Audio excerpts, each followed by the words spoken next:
Welcome back to By Any Means Necessary on Radio Sputnik in Washington, D.C. I'm your host, Sean Blackman, here with Jacquie Lukman. And as always, we are your guide for connecting the political, social, and economic movements shaping the world around us. And today we're talking about the protests inside Israel. And we're happy to be joined for this conversation today by Romana Rubeo, managing editor of the Palestine Chronicle. Romana, thanks so much for joining us. Good morning, and thanks for having me. Absolutely. And Romana, Israeli Prime Minister Benjamin Netanyahu has announced that he would delay his government's plan overhauling the judicial system following mass protests that have been happening in the streets of Israel as a result. And I was hoping you could help us understand really two things. My first question, I think, has two parts. Number one, help us understand the issue with this judicial system overhaul that's being proposed by the Netanyahu government. And I was also hoping you could help us understand the politics of the protests themselves and just sort of help us understand the context in that way. Absolutely. So first of all, the judicial overhaul plan was announced last January by this far-right Israeli government led by Israeli Prime Minister Benjamin Netanyahu. In short, the reform, what is the point of contention? The reform would weaken the Israeli Supreme Court, basically concentrating much power in the hands of the Israeli government. So this is rightly perceived as an authoritarian move. And following the announcement, immediately Israel has faced instability and unprecedented social and political unrest.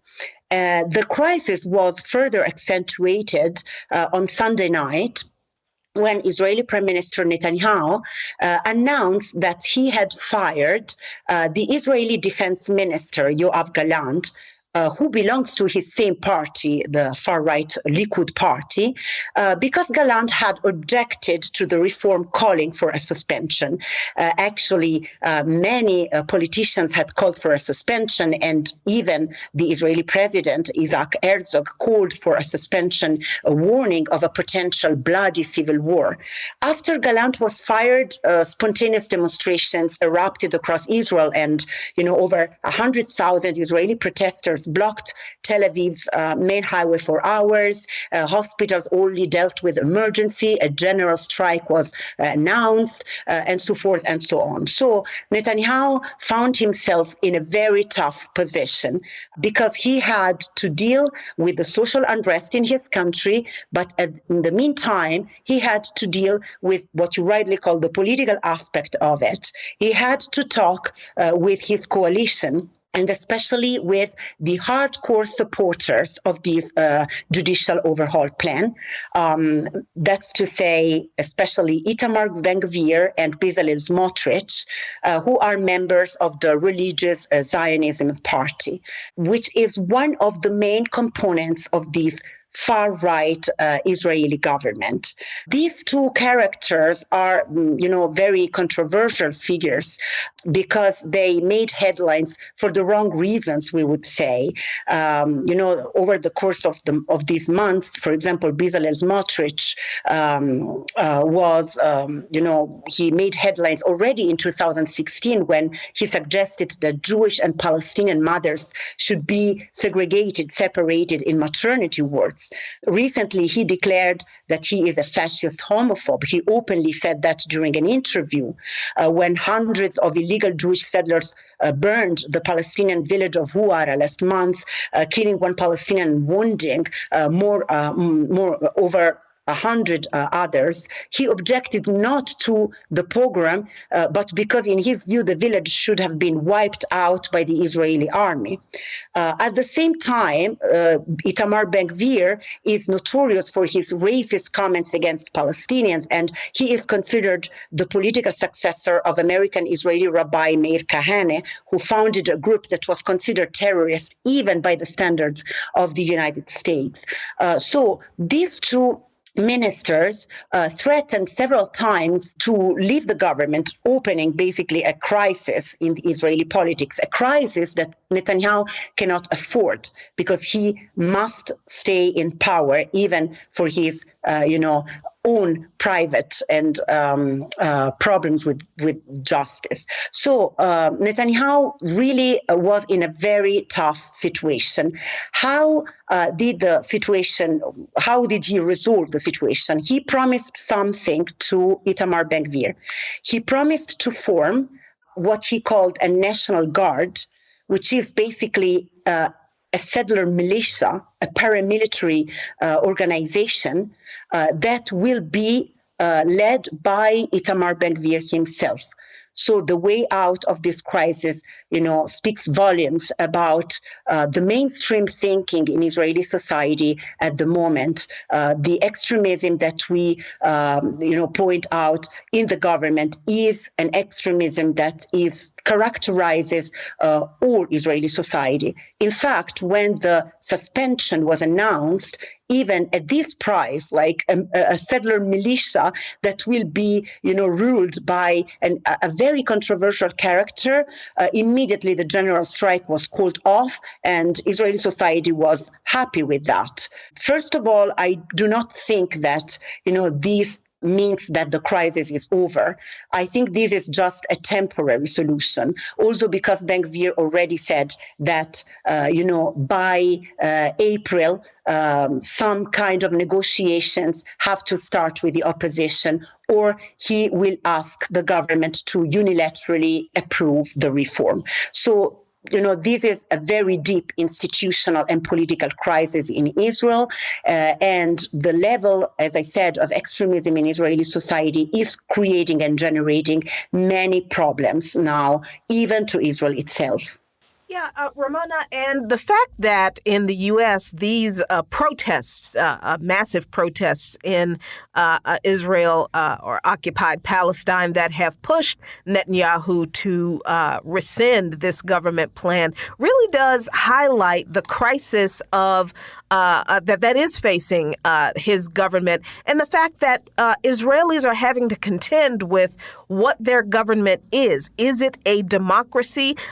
If it is a continuing a policy of not just apartheid, but open ethnic cleansing toward Palestinians that even the most violent right-wing actors are openly admitting now. And with that, Israelis are some Israelis who at some point had considered themselves apolitical are now kind of having to ask themselves, now, wait, what kind of government do we have? And where do you see that aspect of this conversation going?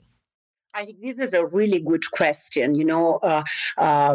In recent days, we have many people have talked about Israeli democracy is at risk, but we have to say that there cannot be a democracy in a state that openly practices apartheid. And, this is not me saying that, but many organizations, the likes of Human Rights Watch and and Amnesty International, and even the Israeli organization B'Tselem.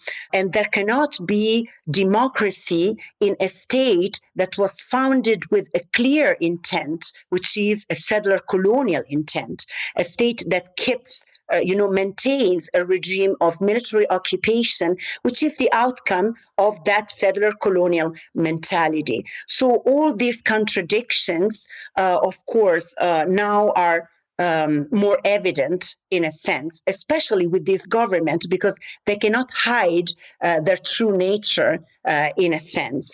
And, questions began to rise about the opportunities given by the social unrest to the pro-Palestinian movement. But I think that there are two levels of analysis here. Clearly, Palestinians can take advantage of the potential weakening of Israel's colonial regime, and also strategically they have to expose Israel's fraudulent claim to true democracy. Very often we hear that Israel is the only democracy in the Middle East. But on the other hand, we have to be very careful not to validate Israel's racist institutions, even the very same Israeli Supreme Court, which is at the very core of this reform, we have to understand that the Israeli Supreme Court validated all the racist and apartheid moves of Israeli governments throughout the years. Especially they validated, they approved, and they rejected any objection regarding the nation-state law, which identifies the Israel as an exclusive Jewish state, so casting off the entirety of Arab, Muslim, and Christian population, which shares the same territory, so basically validating apartheid. Throughout the years, the Israeli Supreme Court has validated all the mass expulsions and what happened in Sheikh Jarrah in East Jerusalem or in Masafer Yatta near Hebron. So we have to be extremely careful and continue to point out that Israel is not a democracy regardless of the contingency. Also because now the leaders of this protest are the same, politicians who ruled over Israel across the years. Even, Yair Lapid, who is now the leader of the opposition, when, during his government, he succeeded to Naftali Bennett, and the government was from 2021 to 2022. And we have to remember that 2022 was considered the bloodiest year by a UN official, Tor Veneland, for Palestinians in the West Bank since 2005, which is the year where the United Nations started keeping track of the Palestinian victims. So we are talking about a very racist framework, an apartheid framework, a colonial framework. And every time, we talk about Israel and we talk about the developments of Israeli politics, we have to understand this. And this is confirmed by the fact that, the way out from this crisis was the formation, as I said, of a militia, of an armed militia against Palestinians, and also from the very nature of this government. Israel was already in the middle of an institutional crisis. They had 5 elections in 3 years, and at the 5th elections, the voters were really clear. The outcome of these elections was this far-right government which has 3 main components: the Orthodox Jews, the secular far right of Likud, the party of Benjamin Netanyahu, and the Messianic right represented by Smotrich and Ben-Gvir. So this is something we really have to pay attention to. Absolutely. And I appreciate you sort of explaining the politics and history of the leadership of these protests, Romana, because, I don't think it's any coincidence why in all their demands, we don't hear any real challenge to the apartheid character of Israel as a state, which goes to show that, a Zionist doesn't have to be this kind of openly and virulently and explicitly as reactionary as people like Ben-Gvir or Smotrich, but even still, Zionism in the same, regardless of which guise it comes in. But we want to thank you so much, Romana, for joining us today. We're going to leave it there and move to a break here on By Any Means Necessary on Radio Sputnik in Washington, D.C. We'll be right back, so please stay with us.